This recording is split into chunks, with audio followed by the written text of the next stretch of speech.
Ayer, 18 de noviembre, día en que se conmemora el matrimonio espiritual de Santa Teresa, a la hora de laudes, cuando estábamos para entonar el cántico de alabanza por el nuevo día y la celebración, había partido al cielo la hermana Francisca de las Llagas. Una fecha que dice mucho para una carmelita que ha sido como esa Virgen prudente del Evangelio que hace pocos días se nos presentaba, que ha estado en esa atención, en esa disponibilidad, en esa prontitud para acoger la llegada del esposo. Y así, ayer, en una fecha tan significativa en que Santa Teresa recibió los desposorios, la hermana Francisca iba a encontrarse con el esposo, con el amado, aquel que anheló y deseó durante su vida aquí en la tierra. A su vez, para mí me pareció muy significativo que se había ya concordado que el nuevo sacerdote carmelita ordenado recientemente, el padre Luis Carlos de San José, con el prior de la Santa, el padre David Jiménez, viniesen a celebrar la misa de ayer como primera misa de este nuevo sacerdote carmelita de Ávila. Y la hermana Francisca, como toda carmelita, que tanto ha dedicado su vida para las vocaciones sacerdotales, para la santificación de los sacerdotes, la primera misa que ella, en cuerpo presente aquí, se viniese a rezar por ella, fuese precisamente la de un sacerdote recién ordenado carmelita y además de Ávila. ¿Cuánto mensaje podemos encontrar en todas estas situaciones que ayer el Señor nos vino a dejar en un mensaje a la vez que se llevaba a la hermana Francisca? Siento que la mejor homilía que se podría dar en esta misa funeral de la hermana Francisca sería la homilía que podría decir cada una de las carmelitas de esta comunidad, en las que han convivido durante muchos años, con muchos momentos y donde han podido recoger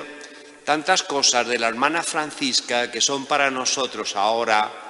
una gran luz y una gran motivación en nuestra peregrinación hacia la meta final del cielo. Pero como sé que las carmelitas no lo van a decir y no van a dar la homilía, que sería para nosotros sacerdotes un descanso, yo en este caso como capellán y teniendo que decir algo en esta homilía, lo primero que quisiera expresar es el gozo y la paz que la comunidad así nos lo ha manifestado, ha vivido con la partida al cielo de la hermana Francisca en medio del lógico dolor y tristeza que supone esta separación temporal terrena, pero donde les invade el gozo de haber podido convivir durante todos estos años y poder haber compartido con ella este anhelo de llegar un día al cielo, donde hoy se hace una realidad. Para estas palabras he querido tomar algunas cosas de estas hermosas cartas que bien sabe la comunidad que escribía la hermana Francisca, donde rápidamente cogía papel, bolígrafo y escribía lo que le venía a la mente. Incluso pues hace tan solo una semana que me escribió una cartita y me dejó un recordatorio de su toma de hábito en el año 1953, cuando ingresó en el convento de Mancera de Abajo. Tomando estas cartas, más lo que era la hermana Francisca, yo quisiera compartir con todos ustedes 4 puntos de los muchos que se podría poner en este gran mosaico que ha sido la hermana Francisca y que a nosotros nos viene a ayudar en nuestra vida cristiana. Lo primero de todo es esa frase del Evangelio que dice mucho. Cuando Jesús llama a los discípulos y donde el evangelista termina diciendo, y dejándolo todo, le siguieron. La vocación a la vida religiosa implica un dejarlo todo. Y uno deja atrás de sí su familia, su entorno, sus amistades, su profesión, un posible futuro, y sigue al Señor. Pero en la hermana Francisca yo todavía siento que se reafirma ese todo, porque a veces dejar las cosas puede ser fácil. Es cuestión de dar unos cuantos pasos, coger un tren, un coche, y ahí queda todo. Ahí quedaron las barcas, las redes. Pero es que la hermana Francisca dejó todo en todo el sentido de la palabra, porque se dejó de manera especial a sí misma, donde hubo un olvido total de sí misma, y donde esto en el seguimiento de Jesucristo a veces no es tan fácil, donde uno deja tras de sí las cosas, pero donde uno no se deja a sí mismo, y donde queramos que no, viene a prevalecer nuestro amor a mí mismo, en el que tenemos tantos cuidados de la salud, de las situaciones, del clima, de mis preferencias, de mis gustos. Y la hermana Francisca, se podía resumir, su vida lo dejó todo, comenzando por sí misma. Ese desapego de sí misma donde le venía a hacer, y dice mucho, una serie de situaciones que son realmente una imagen de lo que era ella, en ese desprendimiento de sí mismo. ¿Cuánto cuentan las carmelitas que, pues entrada ya en años y con necesidad de oxígeno y habiéndole recomendado los médicos pues que estuviese conectada a la bombona de oxígeno tantas horas, pues uno sorprendía a la hermana Francisca en el jardín. Y hermana Francisca, ¿usted qué hace en el jardín si tenía que estar con el oxígeno? Pero dice la hermana Francisca, ¿qué mejor oxígeno que el jardín? Que estar enchufada ahí con bombonas y el oxígeno está aquí en el jardín, está en la huerta. Una mujer tan natural, tan espontánea, con tanta claridad, en este dejarse a sí mismo esa preocupación constante por los demás. ¿Cuántos que hemos sido huéspedes en este monasterio y que iba uno a desayunar y había un bizcocho que es que había hecho la hermana Francisca para recibirte? Y ahí el bizcocho pues había estado tiempo pues consiguiendo, yo nunca sabía que lo mejor del bizcocho, si ya me lo dijo, son los de huevos marrones, así que pues alguna vez tiene que hacer bizcochos. Y estar buscando la despensa para los huéspedes que estaban. Un desprendimiento de sí mismo que le llevaba esa bondad natural, donde miraba las cosas con esa bondad que irradiaba y que transmitía y que daba paz. El Papa Benedicto XVI, cuando asumió la cátedra de Pedro, se definió como un trabajador de la viña del Señor. Yo también definiría,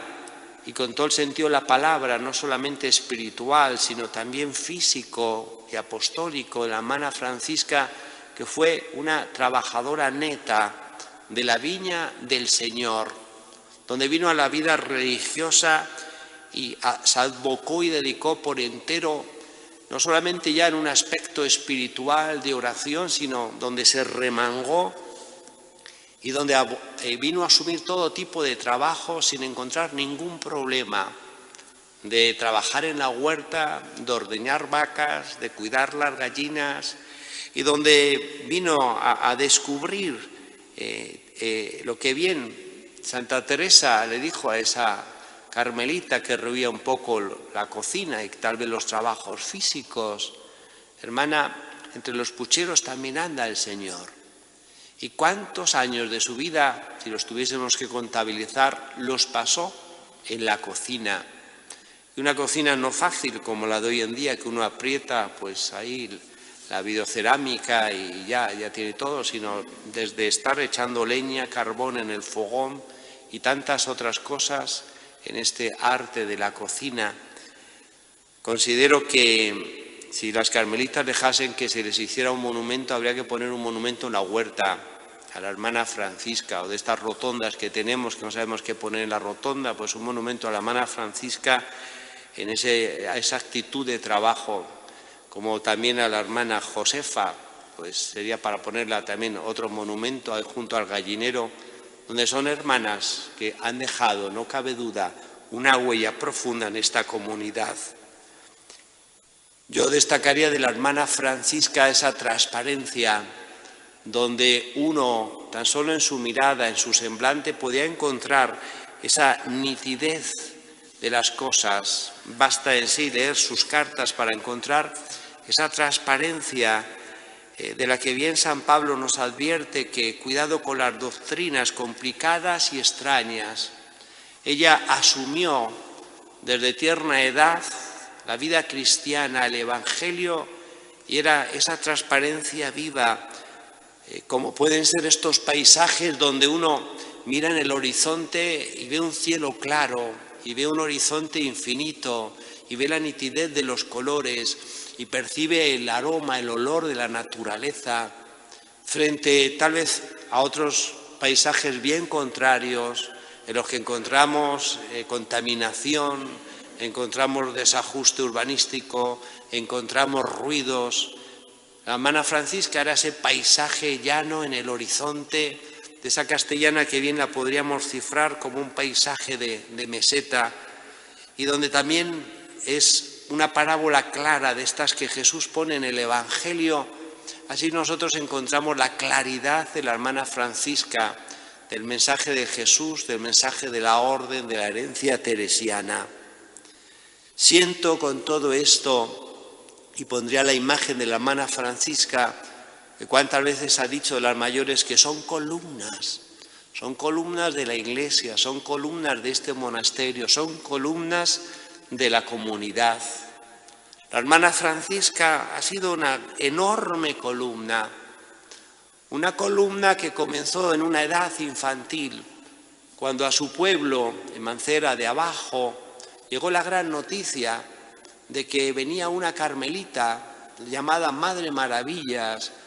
a fundar un convento que había quedado perdido en el tiempo con la desamortización de Mendizábal, y donde esa niña de pueblo rápidamente acudió a recibir a esa gran visita, a esa gran noticia de esas carmelitas con la Madre Maravillas, y donde rápidamente sintió la llamada, se asumió esa obra emprendedora de la Madre Maravillas en el deseo de poder ingresar lo antes posible, siendo así una reliquia viviente de Santa Maravillas de Jesús durante todos estos años,